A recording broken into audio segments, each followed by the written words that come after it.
Now, Sam Altman, he's the guy that he was CEO of OpenAI. He started that along with Elon Musk. He's one of the leading pioneers of artificial intelligence. It says he became a front man for the San Francisco Bay Area prepper movement after he said in a 2016 interview that he had amassed, quote, guns, gold, potassium iodide, antibiotics, batteries, water, gas mask from the Israeli Defense Force, and a big patch of land in Big Sur I can fly to.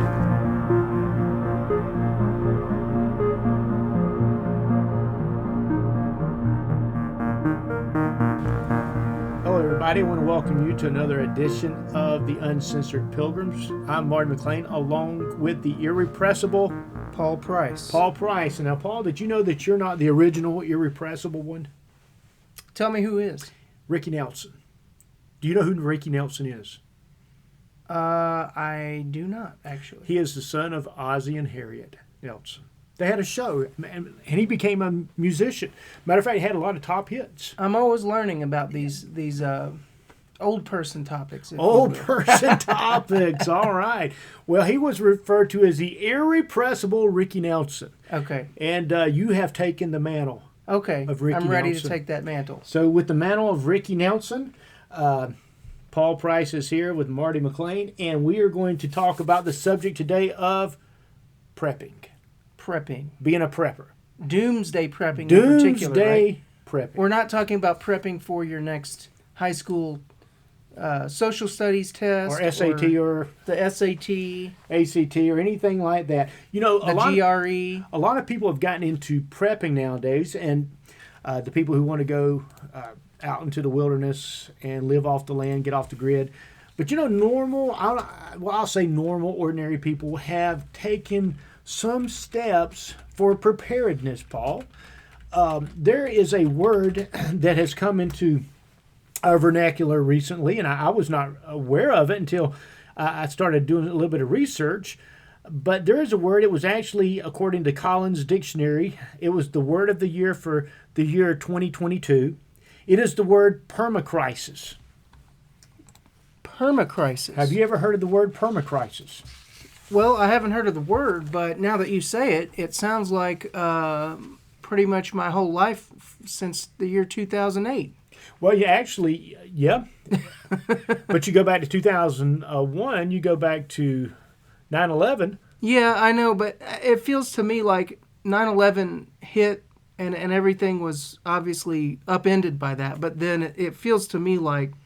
The financial crisis of 2008? It feels to me like the Obama. country didn't fully descend into a perma-crisis until after the collapse of 2008. Because to me, things were still pretty good in this country before 2008. But then after 2008 hit, it feels like the economy has never really improved after that. Things just changed. It really for did. the worse. Yeah. Well, a permacrisis, this article says, is a term that perfectly embodies the dizzying sense of lurching from one unprecedented event to another, as we wonder bleakly what new horrors might be around the corner. Yes. So you kind of think, okay, I wonder what's going to happen next. Is it going to be the flying monkeys?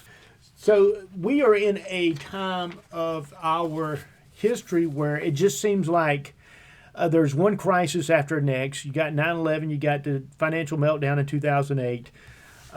You've got all that was associated with the 2020 election. You've got this situation going on in the Middle East right now. Other countries, they've had other crises that they've had to deal with. And so you think that, okay, I could see where the impossible or the unthinkable could actually happen. Yeah. There could be a societal breakdown. There could be some type of disaster scenario, or as you say, Paul, scenario. Well, I think Christians in particular, I guess, well, let me qualify. Christians of a particular theological persuasion that you and I both agree to, which is called premillennialism. Right. Where we take literally the prophecies of Revelation and we don't believe they're fulfilled yet. And so things are going to get worse. Things are going to get worse. So when you believe that, I think it makes a person want to tend to try to prepare for the worst, right? Yes. As much as they can. And so you have some people that go all out. They're full tilt. They move out to Idaho or somewhere out west, and they live off the grid. Yes. And they do the Swiss Family Robertson type thing. Yeah. I would say, or they try to live off nature. They try to make it where they're sustainable in and of themselves. And then you have other folks that say, you know what?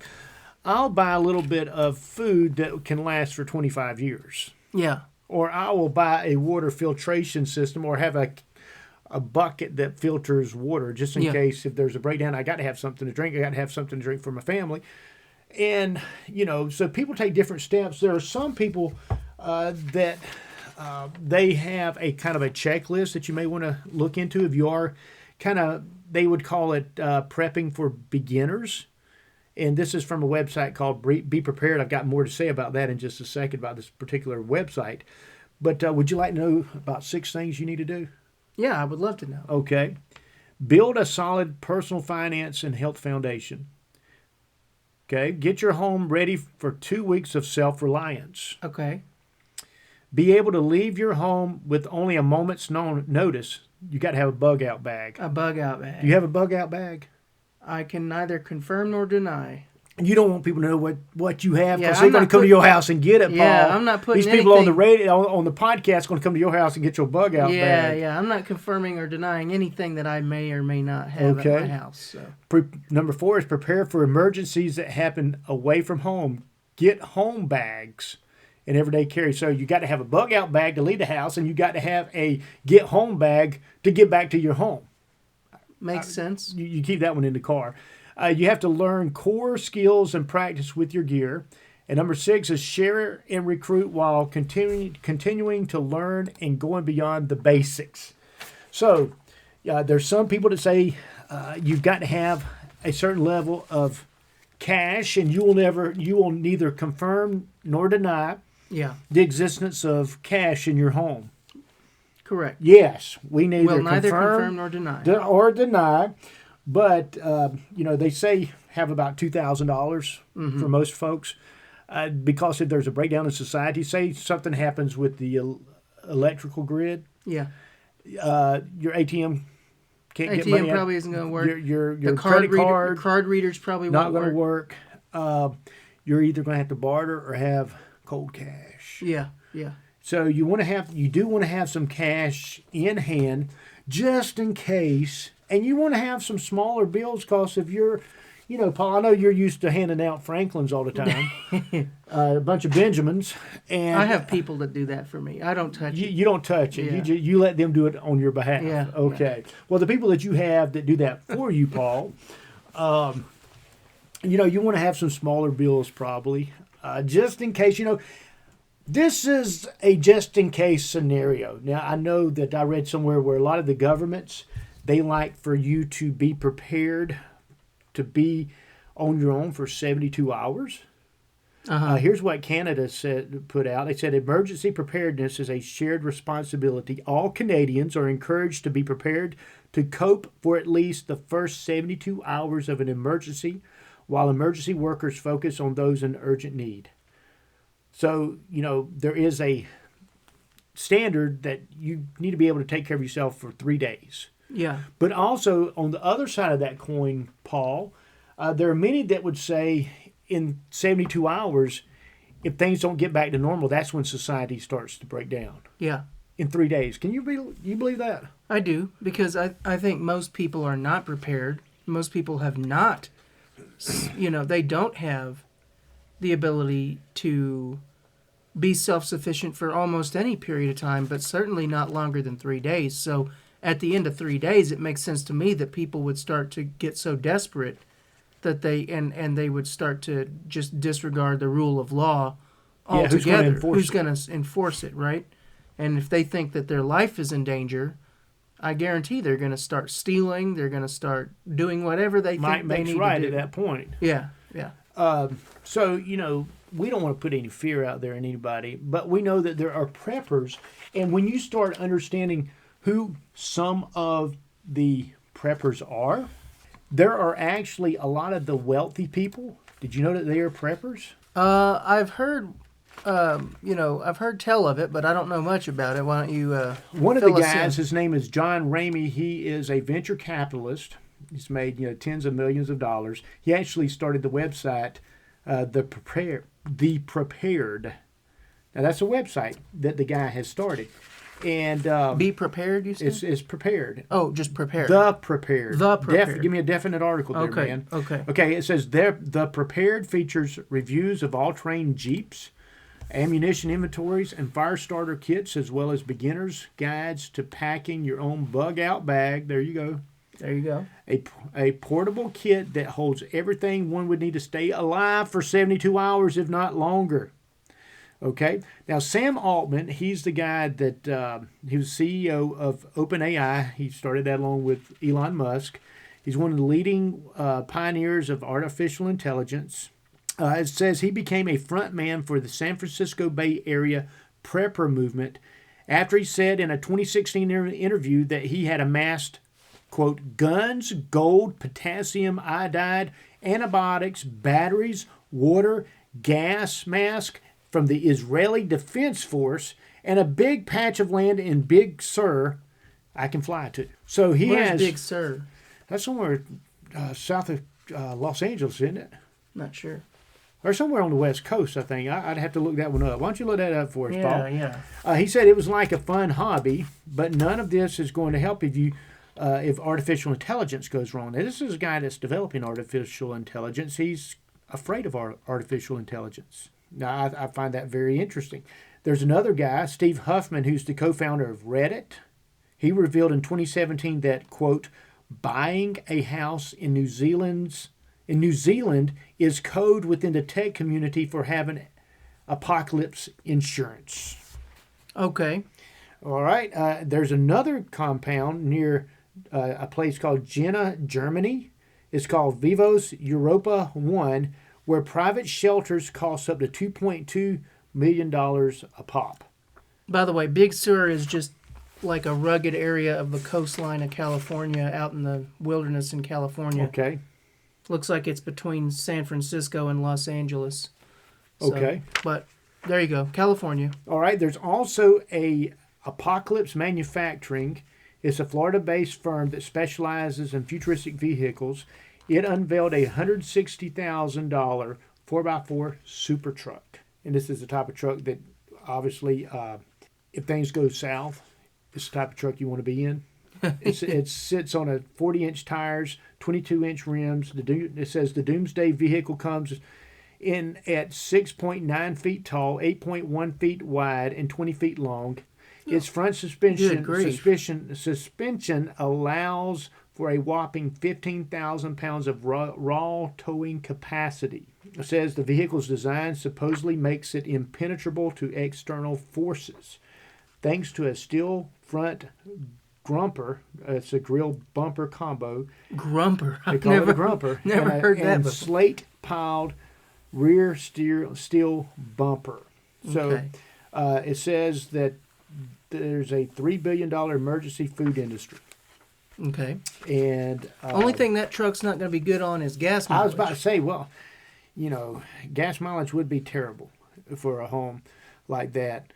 It says in 2020, nearly 7% of all U.S. households were actively planning for an emergency. All right, now this is from the Daily Mail. This is an October 31st, 2023 article. That's what I've been quoting from.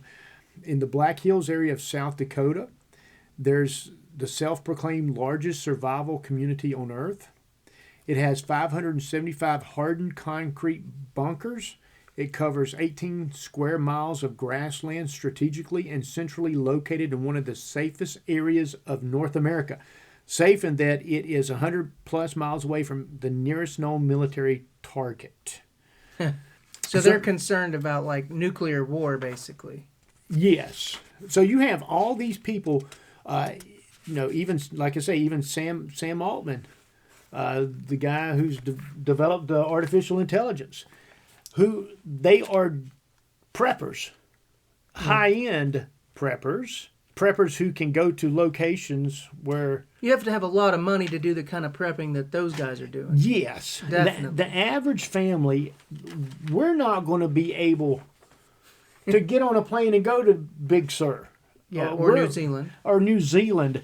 We're just going to have to get our bug out bag or our get home bag and either get out of the house or get back to the house. Yeah, and I'm hoping to not have to abandon my house. That would be bad. You know, that would be a big bummer because when you leave your house, somebody else is going to come to your house. Yeah, and I'll tell you something that's going to be a big disappointment to a lot of people, I think. What they find in your house? Well, no. All the VHSs? Yeah.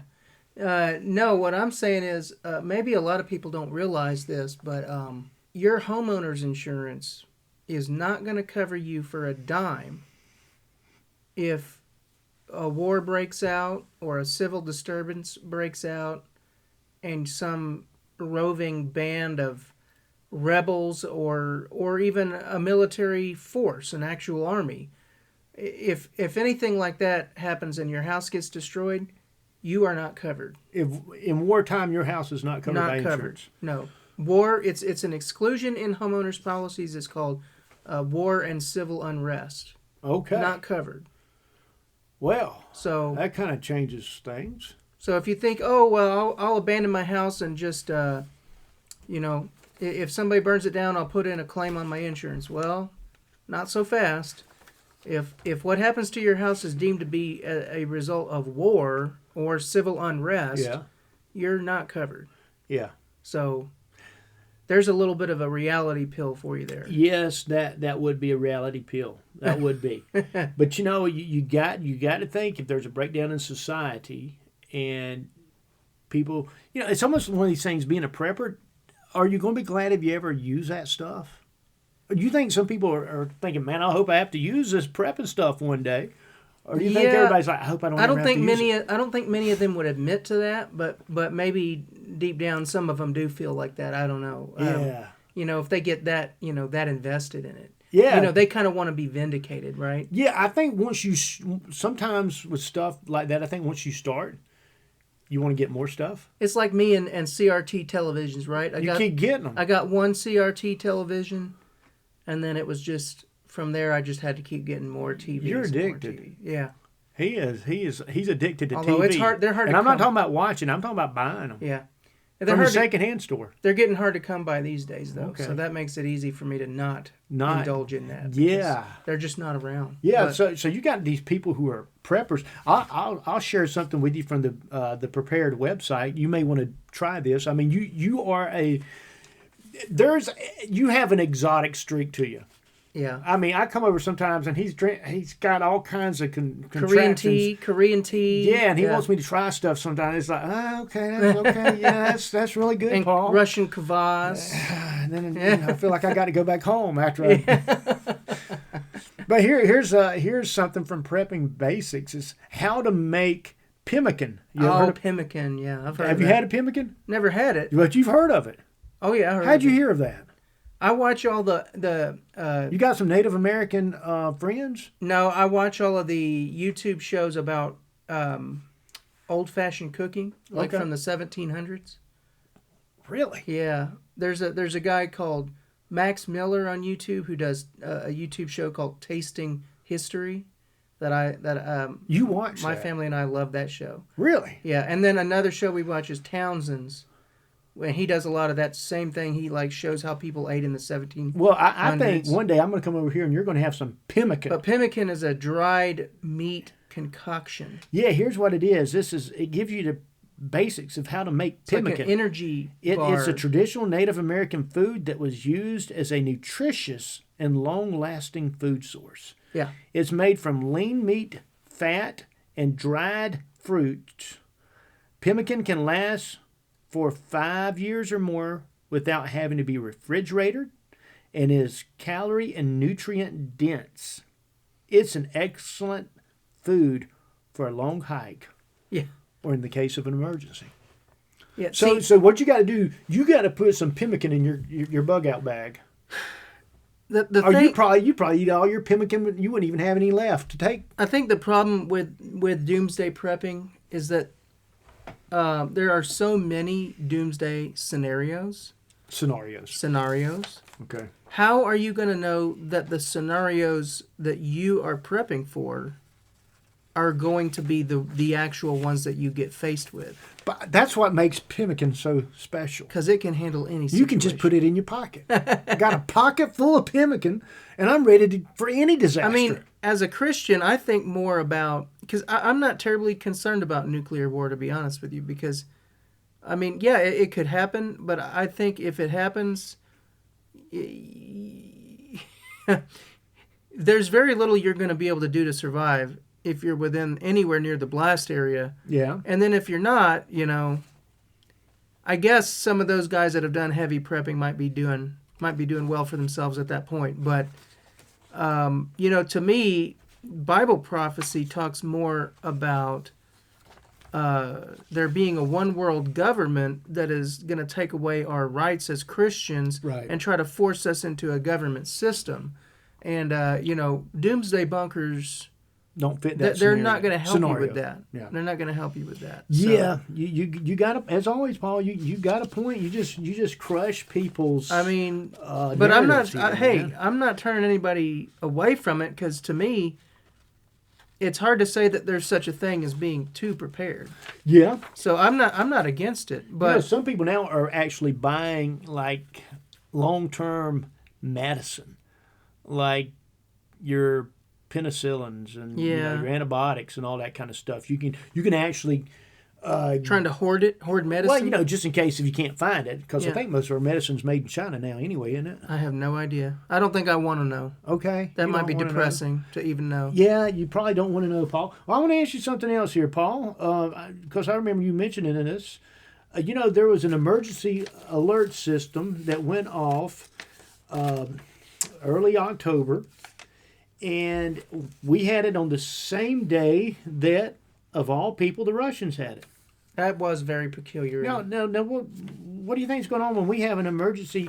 The Federal Emergency Management Agency, they wanted to test the Emergency Alert System, EAS, and also the Wireless Emergency Alert System. And, just by some strange coincidence, I reckon the Russians did it the same day. Yeah, I don't believe in coincidences. For the most You don't part. believe in coincidences, do you? Okay. So, so what was that all about? Stuff like this that the government does sometimes, it just does not communicate security. Well, to me, it looks to me like the powers that be, if you will, are really getting ready for potential like major World War III type stuff going on. Why are they? I mean, look at what's going on in Israel right now, and look at how the U.S. government is now calling for war with Iran, essentially, or we're going in that direction. Why do these people want war? Well, because there is a military-industrial complex that I believe was it President Eisenhower. Yeah, but it's not just that. Like money, that's a big motivator, but I think it's more than that. I think every time we have a world war, the end result brings us quantum leaps forward toward the one world agenda. That the word of the year that I mentioned, the permacrisis? Yeah. That is, in the article I read, it's associated with Marx, Karl Marx. Okay. And so, it's like, what's his name? Clinton's advisor, Emmanuel, when he said, never let a crisis go to waste. Uh-huh. And that it's through crisis that you get change. Oh, I absolutely believe. So if you keep the world in a continual state of crisis, I absolutely believe they want another. Then people are willing to do things that they wouldn't have done earlier, but because there's a crisis, it's about like with the pandemic. Paul, you like your house and everything, but you didn't want to stay in your house for 6 weeks, did you? But if they told you there was a crisis. Well, if you're talking about the pandemic, I think the first thing they told us is it was 14 days. Yeah, it was. That was a complete 15 lie. days or something. Yeah, and it was, it wound up being a little bit longer than that. But that was manufactured. Like the COVID crisis was bad. Obviously, people did die, but compared to what could happen it would look like small potatoes in comparison. Small potatoes, you're I right. mean, things could get a lot worse than that. Yeah. And if they get us into World War III, like I think they want to, Yeah. we're going to face things that we haven't seen in this country at least since our grandparents' time. Yeah, you know. We're going to face actual shortages and rationing and who knows what else could happen. There's so many, like I say, there's so many conspiracy theories out there and all that, and we've discussed some of those before. But there are some that feel like that if we did get in a war, and if quote we technically lost the war, that they could suspend the Constitution, and Of course they could, and I think that's what they want. And that there could be some people with some sinister motivations. I think if we have do one not more, want us to win. Like World War I got us to the League of Nations, right? Yeah, but that didn't really. Woodrow hold. Wilson really wanted the League of Nations, Yeah. but obviously Americans didn't hold too well. So we No. needed another World War, and what did we get after that? The United Nations. Yeah, and that has been a major step forward toward global government, but we've still got sovereign nations out there that aren't submitting the to sovereignty the UN. of the nations is a problem to world It's government. a problem, isn't it? So maybe one more World War will get us all the way there. Maybe then they can say, look, we've got to stop having these nation states out there because all they do is fight and cause war. We all need to be in one government, and then there won't be any more wars. Yeah, the old Rodney combine- King saying, "Can't we all just get along?" Yeah, we'll all combine our military forces together to have one giant, unstoppable world military force, and then no more wars. Yeah, I saw recently where people were saying, why, when the pandemic hit, why did most of the Western nations want to pattern themselves after China's approach? Well, it is curious, isn't it? Because allegedly our government is supposed to be against what China stands for. Yes. Allegedly our government is supposed to be for freedom and individual liberty and rights. And yet, yes, you're correct, our government wants to pattern itself after communist China. Nothing could be, individual rights could not be anything further from communism. Yeah, Marxism. and yet our government is so closely in league with the Chinese. And what's coming out more and more about, I don't even think I want to use the name, Yeah. based on YouTube censorship, but a certain president in power today There's some connections there. receiving illicit funds from China. Well, I think they try. I think the Chinese tried to. Obviously, they tried to bribe everybody. I mean, they are another country. They want global dominance, and truth of the matter is, when our CIA and military intelligence, when they work on our behalf, they try to influence other countries. They would do what China's trying to do to us. I mean, that's just what nations do to one another. You want to get in there, you want to influence those countries any way you can. If you can't do it by outward force and you want to be subversive, and you get in there and you get into the halls of power, what does somebody call it? Elite capture, and you just want to change. You want to change the whole flavor of the country. I think we see that happening today. Yes, and I think that's why a lot of people have more of an awareness that, okay, what I used to think would never happen, I see now that it could happen. It's plausible. And it could happen overnight. It could happen quickly. Like the quickness with which everything changed in this country over COVID was shocking to people. It was shocking. I think it was shocking to me. But after I saw it, it made me realize how quickly everything that we take for granted could be taken away. And even though our rights are guaranteed by the Constitution, there's a way around that through working through these companies, these private companies. Through your just Apple, like they through can your censor YouTube, our free speech on now YouTube. through the banks. Yep. The banks are coming down on people that they don't agree with their free speech. Now, Mike Lindell, I like Mike Lindell personally. We've ordered my pillow. I like the Giza bed sheets. They're really good bed sheets. They are great. I didn't like the pillow that much, but the bed sheets were really good, Paul. You need to order some Giza. They grow Never heard of them. They grow that Giza cotton over there in Egypt. It's good stuff, man. You need it. And then I got the waffle blanket. I like the waffle blanket. Stephanie thought it was a little bit too heavy. Somehow all of this My Pillow stuff kind of flew past me. Well, he got debanked. Wow. The people, just like Nigel Farage, huh? Yeah, the bank that he had been with for years and years all of a sudden decided to debank him. And there are some other conservatives that have been debanked. Now, I don't know if I've ever heard of a liberal being debanked. I don't think I have. So what you can do is that what you can't do as a government, you can work through individual companies, like when they would shadow ban conservatives on social media. And that's fascism. When the companies are in league with the government, you have you're fascism. right, but yet it's the conservatives that are always called fascists. Yeah, it's crazy. And, even with the environmental movement, I mean, I think I may have mentioned this before. I remember years ago, might have been 10, 15 years ago, when Rush Limbaugh said that the environmental movement was just a remarketing of Marxism. Yeah. And I remember when he said that, I thought, what's he talking about? Environmentalists being Marxists? What's that about? But now you see that people actually call it environmental Marxism. Yes. And they want to control and consolidate through global change, climate change. Yeah. It's really shocking how much it's used as an excuse to take away people's liberty. Yes. Now, let me ask you this. Okay. This is a Bible question. I have actually had this in private conversations where the issue of prepping has come up. Okay. I have had a well-known Christian leader. I'm not going to mention the name. How many syllables? I'm not going to mention the name. But What does it start with? I've had somebody who is at least somewhat well known in Christian circles tell me personally, yeah, Okay.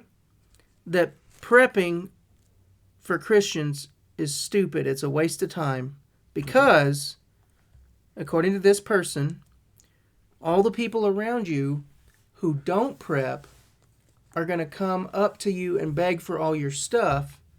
And as a Christian, you'll be obligated to just give it all away.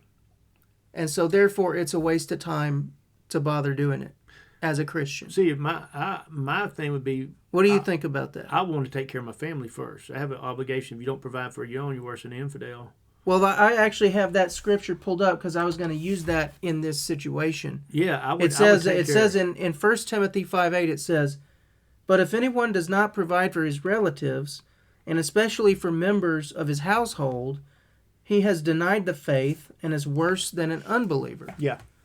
Now, to me, that says, okay, in a situation where an emergency is happening, and you have prepared for your family, and you have emergency supplies for your family, no, as a Christian, you are not obligated to just hand it out to everybody else who did not prepare. And let your family starve. And let your family suffer. Yeah. According to 1 Timothy 5:8, Hey, you've got to take care of your family. I think, no, you can turn them away and say, I'm sorry, I wish I could help, but we don't have enough to distribute. Yeah. We only have for our family. Because what I would do if I did give it away, then a couple of days later, I'd be going on the hunt to try to find something to feed my family. Yeah, and guess what? If you give it away to all comers, it's not going to be enough for any one comer. Right. And so they're not going to really be that benefited by it either. Yeah. So all it does is just turns you into one of those same people that didn't prepare, basically. Yeah. And So it doesn't help anybody. So you want to prepare, and there needs to be a way to help folks if there is a breakdown, and that's why I think you have to find like-minded people to join together with, and that's what a lot of people suggest. After your 72 hours, and that's something I've thought about before. Whatever you get, if there is a breakdown, you got to be able to defend it. You got to be able to keep it. You'll have to be able to defend it against who knows what, yeah, including potentially even neighbors of yours in your own community that didn't prepare and are trying to take what you have. Yeah. Could be. So we're not saying this is going to happen. We're not saying it's going to happen, but there's minimal preparedness that can, if something did happen, at least you have a leg up to get somewhere. Yeah, because there's no way you can have all you're going to need for a year and a half. Really, if you there's live, no way. Yeah, I mean, but you want to have unless enough. Maybe you're Sam Altman. Yeah, and you can fly. Or Mark Zuckerberg is rumored to be a prepper as well. Well, all these rich people that are in the world of technology, and they're preppers. Yeah, that makes a little itty bitty teeny weeny red flag go up in my my brain. Yeah, I think, why are these guys preppers? But you know what I think too, in terms of the concept of prepping, I think as Christians we ought to have a leg up We ought to, because one of the most important things for survival in emergency situations is a network of people. You got to have a network of that people can help you. Yes. And as you know, as Christians, we are supposed to have that. Yeah. At our church, I would hope in a time of emergency, our church would become a central hub of networking among local families to help each other survive. Yeah. And to provide for each other. Yeah. You know, if there's anybody that you're gonna be handing stuff out to in an emergency, I think it would need to be your church family. But you know, I think every pastor in this country ought to be thinking hard about, you know, what would I do in an emergency, and how would I help? How would I, organize people in my church? Maybe plans should be made. Maybe churches should become prepping churches, and have emergency plans in place. I think part of the thing that people are aware of is that we have, every day tens of thousands of people coming across our southern border, and we don't know who in the world they are. Exactly. And recently, Mayorkas, the head of the Department of Homeland Security, said we're concerned now about who's coming to our country. Well, now they're concerned. Now they're concerned. Now that it's already too late. Now that the horse is out of the barn, now you're concerned about you're concerned about the gate. Yeah. Before the horse got out of the barn, it was just the kooky weirdo. Yeah, don't worry about that horse. People that had a problem with it, but now it's a problem. So there's some people that have concern that are there sleeper cells in our country? Will they attack the power grid? What's going on, especially if things get heated up between us and Iran. So people do have concerns, and we do not feel as secure in our nation. It used to be. Think about America. That was so awesome. Is that we had two oceans that separated us from everybody else. You had the Atlantic from Europe, and you had the Pacific from Asia. That used to be a great benefit of ours. Yeah, I mean, it just separated us. And then you had the Monroe Doctrine, which I think that's been kind of done away with now. It's been poo-pooed, I think, we enforced it with the Russians, with Cuba back in the 60s, but I don't think we enforced it with China in the 2020s. No. I just don't think we're doing it. But anyway, it kept us secure, and there was always this, okay, we'll fight battles, but other than the Civil War, and of course, War of 1812, Revolutionary War after that, and the Mexican War, I reckon there were some wars that we fought, and, we did go down the Spanish-American War. But after that, Paul, we fought wars in Asia and Europe, but we did not have major powers coming over here, because they had to cross the sea. Now, the way the world is, they could get to us. Well, and they may even be in our country right now. And not even just major powers, but terrorist cells, terrorist groups. Yeah. And here's the sad thing about our society: the more quote unquote advanced our society gets, the more dependent it is getting on that very advanced technology. Mm-hmm. And the people in this country that has today, to be powered. Yeah. It has to have electricity. Is so important today. People can't live without it. 100 years ago, that wasn't the case. People would be fine without electricity. People can't even get to town without electricity. Now you can't do anything. They don't know how to drive the roads because they have the, And you know what else we're dependent on? We're also dependent upon gasoline. Yeah. Those two things.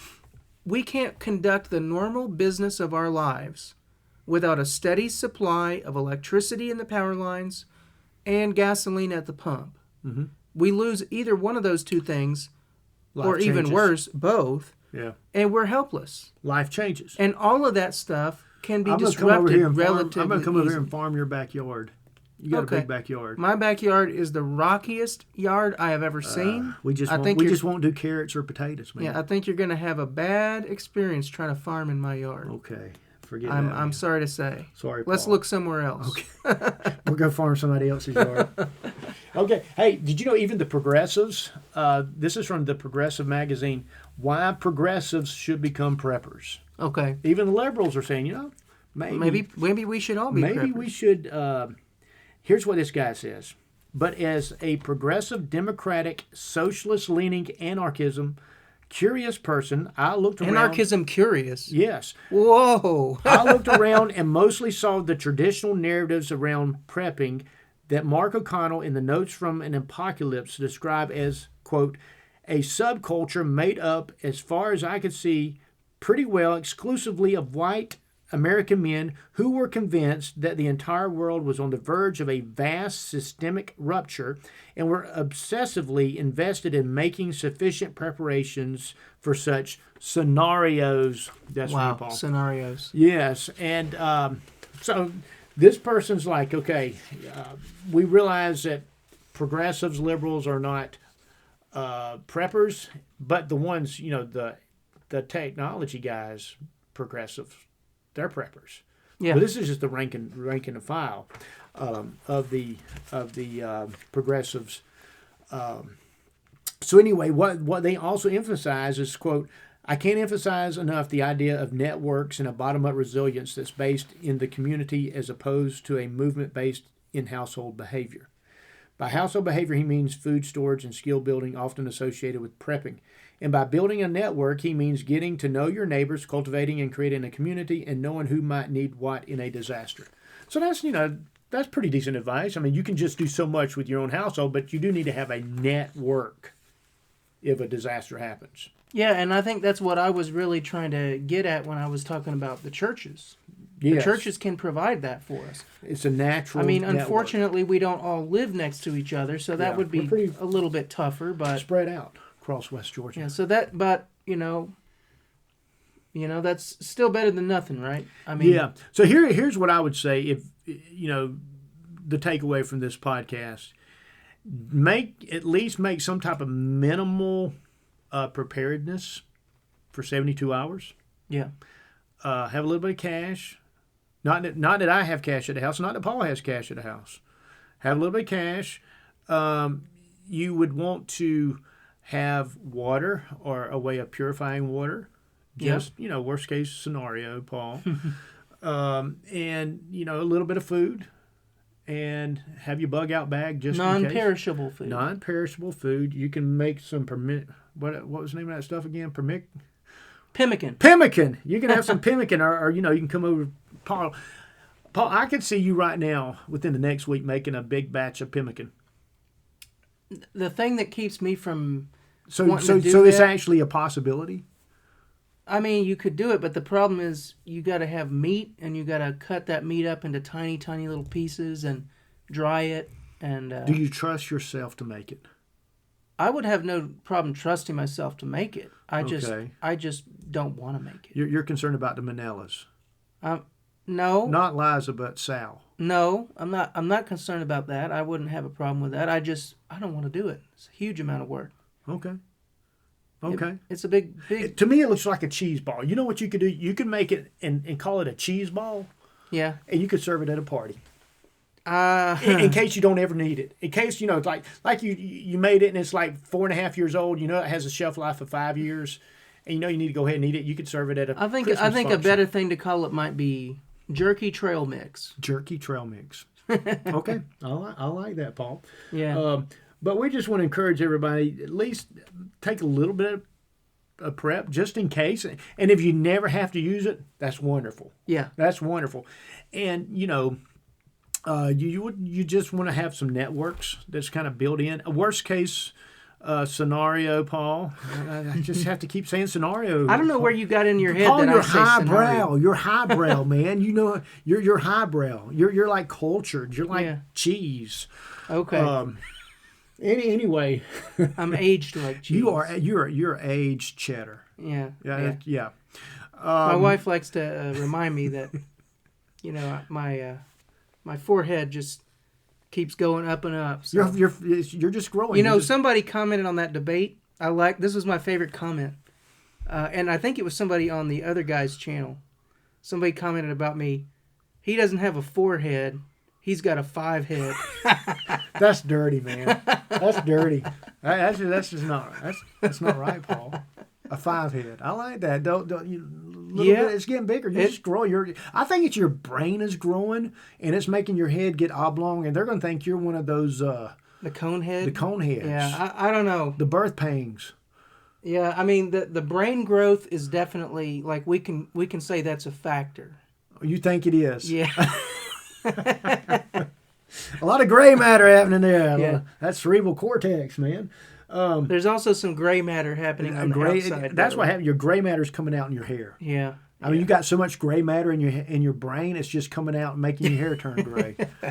We'll go with that. Okay, that sounds like a good thing to go with. Well, Paul, you got anything else you want to say about the preppers out there? And we're not going to move out to South Dakota. I mean, I think you got to have moderation with it. I think if you go crazy with it, it can become an obsession instead of something healthy. Yes. And other thing to worry about when it comes to these prepper groups is that what I have seen is that there is a lot of overlap between prepper groups and cult groups. Yeah. Unfortunately, some of them take on characteristics of cult groups. Well, your cult groups usually have an end time scenario working. Yeah. I'm sorry, Paul. Scenario. Yes. Yeah. So if you're getting involved with these prepper organizations, make sure that they're not also cults that are giving weird doctrine. Like apparently, some of the prepper groups have become quote unquote Torah observant as well. Yeah, that's going around. So that is a heresy, the Galatian heresy as they call it. Right. And I actually did a debate on that just recently. That's right, over last Friday night, Truth. right? Yeah. That's right. I debated an up-and-coming cult leader, Sean Griffin, head of an up-and-coming YouTube cult called Kingdom in Context. And Kingdom in Context. CIC. KIC. Well, I can't believe I said CIC. Yeah, you said CIC. Man, what is wrong with me, Paul? Oh, my word. Hey, I've Paul, made math mistakes. Can you give me some spelling? Can you give me some spelling help? Now we're even because you've pointed out my math errors and I've pointed out your spelling errors. So that's true. Now we're even. We are even, and I just wonder what it'll be next, man. Yeah.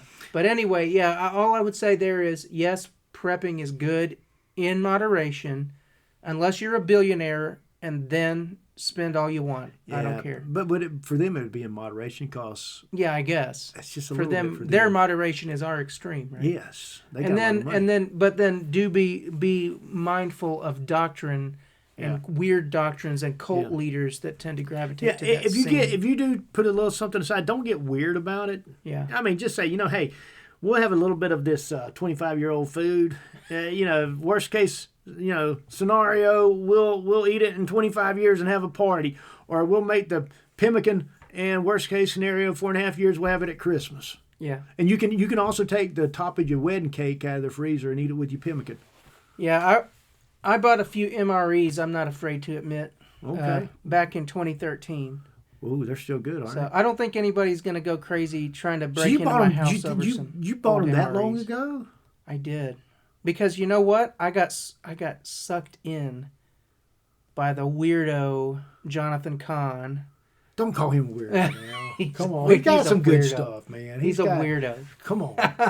I got sucked in with his Shemitah teaching, and I thought, oh man, the country's going to collapse in September 2013, and you know what? It did not happen. It didn't collapse. I don't think That's why you don't set dates. We don't know when this is. I don't think he ever repented of his weird teaching and ever. Well, admitted that's weird that if he said that. I didn't know about he didn't. that. Okay, he didn't come out right out and say, yes, I am putting my name to it. There is going to be something that's going to happen. I'm not saying it's going to happen, but it could. He didn't do that. But what he did do, he wrote his book, and when you read his book, it doesn't say it outright, but it all but says September 2013 is going to be a crash. Yeah. He all but says it. He implies it. He leads you to that conclusion. And so there are a lot of people that are crying wolf out there, and a lot of people watch out for those people. Yeah, and we don't want to be crying wolf. We don't know what's going to happen. I mean, things could turn around, and it could be great. We could have who knows what's going to happen. But hey, we didn't sell our house for Jonathan Kahn. We didn't do any of that. No. We bought a few MREs, and you know what? Yeah. If you don't ever even... They're still sitting in my house. If you want to break into my house to steal some MREs that are over a decade old, you can make them into great stocking stuffers. Yeah, stocking stuffers. But anyway, I have a few decade-old MREs that I will probably never throw away. Would you eat one for dinner tonight? No, but unless the apocalypse starts, then I'll break into it. Okay. And you know what's going to happen if something happens and things go south for about a month, you're going to wish you had some of that pemmican. Well, I think a pemmican is more or less just an ancient form of an MRE. Yeah, I mean, you could that's have a what it pemmican is. sandwich Yeah, if you had any bread. yeah. Do y'all make your own bread? We do. Do you really? Of course we do. In fact, I think I have. You've seen it. Yeah. I've offered it to you before. I think that's right. I don't remember if you had any I never of it. know what the guy's going to pull out when I come in and he's in Yeah. his kitchen, man. Yeah. I just don't know. I don't know if I should always taste You the know, stuff or talking not. about prepping, learning some basic cooking skills wouldn't be a bad idea. No, it would help. Would not be a bad idea. If you know how to bake bread, then you can buy flour. You don't have to have bread on the shelf. You can just buy a bag of flour and you're good. Yeah, that's true. That's a smart move, right? I think that would be a classic move, man. Great move. Well, Paul, that's we just wanted to just have a podcast on prepping because so much is going on, and just want to encourage people. If you do take a little bit of preparation, make a little bit of preparation. Kind of do the research for yourself. Don't get crazy. And hopefully nothing will ever happen that we'll have to use it. But we do know that the Lord is coming back, and He just He did warn us about the labor pains, right? Yeah, The labor pains. The labor pains. The birth, like you mentioned, the cone heads. The birth pains have begun. Yeah. The cone heads. The labor pains are not pleasant. Yes. And there's going to be some turmoil, wars, and rumors of wars. So. Until the Lord calls us out of here, I'm a pre-trib guy. Paul, I think, is a mid to post. He's he wants to go through the trib. I think we're going to be out of here before the tribulation happens. I've gone on record saying that I will change my position on the way up. He's on going the to way up. On the way up in the tribulation. Paul will change his position. Yes, and you'll be happy with you'll be. I mean, you'll be okay with it, right? Oh yeah. Okay. Yeah, I'm all on board. If I get a free ticket up to heaven to avoid the whole tribulation period, yeah, that's all right by me. Well, I know Absolutely. what I'm doing. If it's post-trib and we don't get raptured out of here at the beginning of tribulation, I'm coming over to your house and eating your MREs. Okay. When I'm going to come and eat all your MRE time, man. All right. Well, thank you all for being with us on this edition of the Uncensored Pilgrims. Hope you have a great day, and we'll see you next time. And we need to let you know that the views that we express on this podcast belong to Marty McLain and Paul Price. They are our views. They do not reflect the views of anyone else. And with that said, we hope you have a great week, and we'll see you next time on the podcast.